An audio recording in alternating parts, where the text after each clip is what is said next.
هرم بزرگ جیزه یکی از معروفترین، شاید هم معروفترین سازه‌های روی کل کره زمین.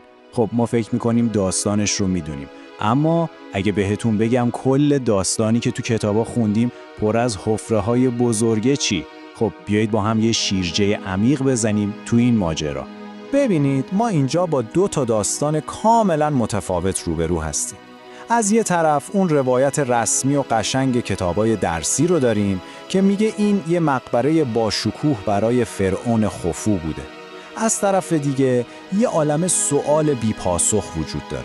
سوالایی که یه روزنامه نگار به اسم گراهام هنکاک ده‌هاست که دنبال جوابشونه. و این سوالها کل اون داستان رسمی رو خب میشه گفت میبرن زیر سوال. خب بریم سراغ اولین حفره بزرگ این داستان، فرعون گم شده. ببینید اصلی ترین ادعای داستان رسمی اینه که هرم بزرگ مقبره فرعون خوفو بوده، اما شواهدی که برای این ادعا وجود داره به طرز عجیبی کمه و ضعیفه. وقتی پاتون رو میذارید داخل هرم بزرگ با یه سکوت خیلی عجیب روبرو میشید. مطلقاً هیچ هیروگلیف یا نقاشی دیواری وجود نداره. هیچ متنی که مثلا فرعون رو تو زندگی پس از مرگ راهنمایی کنه. این کاملا برعکس تمام مقبره‌های سلطنتی دیگه است که از سقف تا کف پر از نوشته و تزییناتن. تنها چیزی که اون تو پیدا شده یه تابوت سنگی گرانیتیه که خالیه و هیچ تزیینی هم نداره. یه جعبه سنگی خالی. خب پس این اسم خوفو اصلا از کجا اومده؟ جالبه بدونید که کل این ارتباط برمیگرده به چند تا علامتگذاری خیلی ابتدایی که یک کاوشگر بریتانیایی به اسم هاوارد وایس تو سال 1837 پیدا کرد. حالا پیدا کرد یکم کلمه ساده‌ایه. ایشون با مواد منفجره راهش رو به اتاقای مخفی باز کرد و بعدش ادعا کرد که اسم خوفو رو اونجا دیده. نکته اینجاست که هیچ شاهد دیگه ای موقع این کشف نبوده و گزارشاش هم پر از ضد و نقیضه. برای همین خیلی‌ها معتقدن که وایس این علائم رو جعل کرده تا معروف بشه. یعنی تنها مدرک ما خیلی مشکوکه. خیلی خوب. بیاید یه لحظه فرض کنیم این اصلا مقبره نبوده. پس سوال بزرگتر اینه که این بنای غول‌آسا رو چطوری ساختن؟ اینجاست که داستان رسمی با یه مشکل خیلی بزرگ روبرو میشه. یه جورایی محاسباتش اصلا با هم جور در نمیاد. بیایید یه نگاهی به اعداد بندازیم، چون اعداد دروغ نمیگن. اول از همه مقیاس کار. ما داریم در مورد بیش از 2,300,000 بلوک سنگی حرف میزنیم. 2,300,000 تا. فقط به این فکر کنید. بعضی از این بلوک ها مثل اونایی که تو اتاق پادشاه هستن وزنشون به 80 تن میرسه. 80 تن.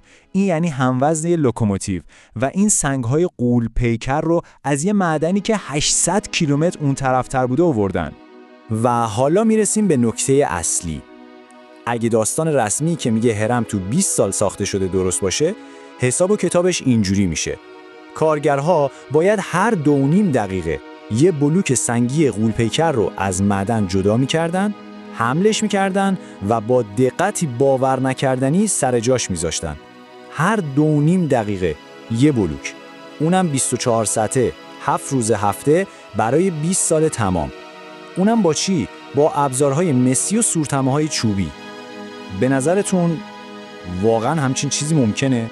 و موضوع فقط اندازه و مقیاس نیست، بحث دقت کار هم هست. این هرم با شمال واقعی با دقتی کمتر از یه تار مو هم ترازه. پایش که به اندازه 7 تا زمین فوتباله تقریباً کاملاً صافه و اختلاف سطحش کمتر از 2 سانتی متره. و سنگ‌ها اونقدر دقیق کنار هم چیده شدن که شما نمیتونید یه تیغ ریش تراشی رو بینشون جا بدید. این کار یه تمدن تازه به دوران رسیده نیست. این مهندسی فوق پیشرفته است. خب حالا بیایید از اهرام یکم فاصله بگیریم و بریم سراغ همسایه‌شون، یعنی ابوالهول. چون اینجاست که داستان حتی از این هم عجیب تر میشه. درست کنار اهرام یه شاهد سنگی دیگه داریم که ممکنه کل تاریخ مصر رو از نو بنویسه. تو دهه 90 میلادی یه زمینشناس به اسم رابرت شاک ابوالهول رو بررسی کرد و یه چیز خیلی عجیب کشف کرد. شیارهای عمیق و عمودی که روی بدنه مجسمه و دیوارهای دورش هست دقیقاً شبیه فراسایشیه که در اثر بارونهای خیلی شدید و طولانی به وجود میاد. این با فراسایش باد و شن صحرا کاملاً فرق داره. فراسایش باد معمولاً خطوط افقی ایجاد میکنه، اما اینها عمودی هستند، یعنی انگار هزاران سال زیر بارون سیلاسا بوده. خب اینجا یه سوال مهم پیش میاد. آخرین باری که مصر اینقدر بارندگی داشته که بتونه همچین فرایشی ایجاد کنه کی بوده؟ قطعاً 2500 سال قبل از میلاد، یعنی همون تاریخی که رسما میگن ابوالهول ساخته شده نبوده. اون موقع مصر دقیقاً مثل امروز یه بیابون خشک بوده. برای پیدا کردن اون دوره پربارون باید خیلی خیلی به عقب برگردیم، به پایان آخرین عصر یخبندان، یعنی حدود 10500 سال قبل از میلاد. این یعنی یه اختلاف 8000 ساله با تاریخ رسمی. 8000 سال. پس تا اینجا ما شواهد زمین شناسی داریم که به یه تاریخ خیلی خیلی قدیمی تر اشاره میکنه. اما آسمون چی میگه؟ اینجاست که نظریه از این هم جذابتر میشه و همه چیز به هم وصل میشه.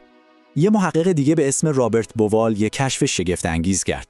اون متوجه شد که چیدمان 3 هرم جیزه روی زمین یه آینه دقیق از 3 تا ستاره کمربند صورت فلکی شکارچی تو آسمونه. یعنی انگار یه نقشه از آسمون رو روی زمین پیاده کردن. و نکته جالب اینه که به لطف نرم افزارهای ستاره شناسی مدرن ما میتونیم آسمون شب رو تو هر تاریخی که بخوایم بازسازی کنیم و بووال فهمید که این همترازی بین اهرام و ستاره ها فقط توی یک دوره خاص از تاریخ کاملاً بی‌نقص بوده. و اون تاریخ کی بوده؟ آماده اید؟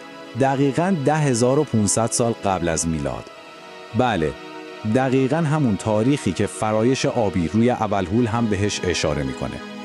2 تا رشته علمی کاملاً متفاوت، یعنی زمین شناسی و ستاره‌سانی، دارن به یک نقطه زمانی یکسان اشاره میکنن. این دیگه نمیتونه تصادفی باشه، مگه نه؟ خیلی خوب. همه این قطعات پازل رو که کنار هم میذاریم به چی میرسیم؟ اینجاست که گراهام هانکاک وارد میشه و همه اینها رو به هم وصل میکنه تا نظریه بزرگ و البته خیلی جنجالی خودش رو مطرح کنه. طبق نظریه هانکاک، داستان اهرام اصلا داستان مصر باستان که ما میشناسیم نیست. داستان یه تمدن گم شده و خیلی خیلی قدیمی تره. یه تمدن پیشرفته از مهندسا و ستاره شناسا که تو پایان عصر یخبندان با یه فاجعه جهانی از بین رفت.